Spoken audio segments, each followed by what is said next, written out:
I think we have a question today I know we have a question today from Mark from the City of Industry, California. He says, hey, I just built a home theater PC with a Core 2 Duo, 2.66 gigahertz, so 2 gigs of RAM and an Nvidia 8800 GTS. His 32-inch Sony Bravia LCD, I guess he's using that as his monitor. Yeah. That's a TV. Well, it is a home theater PC. So anyway, I would love to hook up my home theater PC to the TV. Oh, here's the question. What kind of cable would I need to do this? I'm also getting a Blu-ray DVD drive for my PC. Will my specs play high-def movies at the full frame rate without lag? Yeah. And to answer this question, we actually turn to our very own Jason Cross. He is the video guru for Extreme Tech, and here's what he had to say. Well, Mark, let's answer the second part of your question first, since that's easy. Yes, the specs of your PC are fine for Blu-ray. You shouldn't have any problems playing that stuff.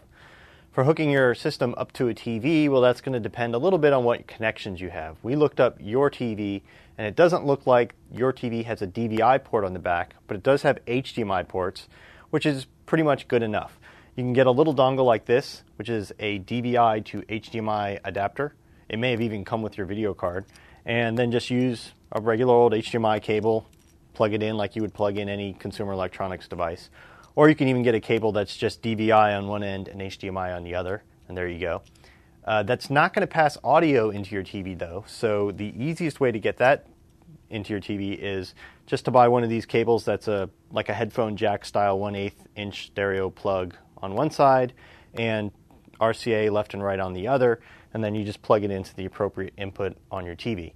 If you've got a home stereo or decoder or something like that, and a Toslink optical cable or coax cable or something like that on the back of your PC, you can plug that in that way, but that's going to depend on what sort of audio output options you have.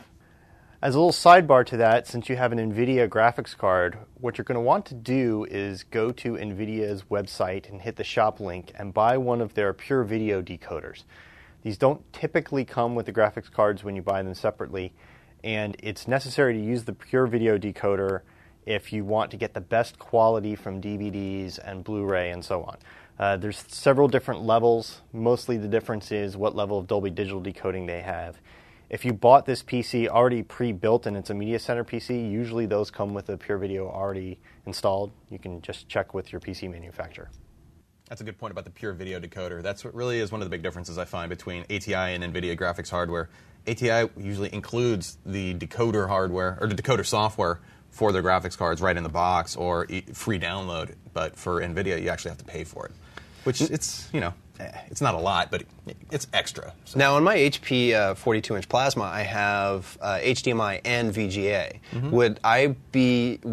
Would it be a good idea to go through the VGA on that, or should I use the HDMI to DVI? I mean, the thing I first would check to see if either input can underscan the image, where it's not stretching it, the video portion of the picture, mm-hmm. It's not stretching it beyond the border of the screen of the TV, where it would cut off your start bar, things like that. If either input doesn't overscan, both inputs are underscanning the picture properly, then you always use the digital input because that'll give you a cleaner looking picture. But otherwise, if it comes down to the VGA input gives me proper mapping of that video onto the screen, and the DVI or HDMI input is doing like a video distortion and it's not underscanning properly, then I'd go back to analog just because I'm able to get a better looking. More pixels on the screen than I could using the other input, but it really depends. And overscan for me is the line in the sand determining which input I'd use. Cool. If one does, one doesn't, there you go.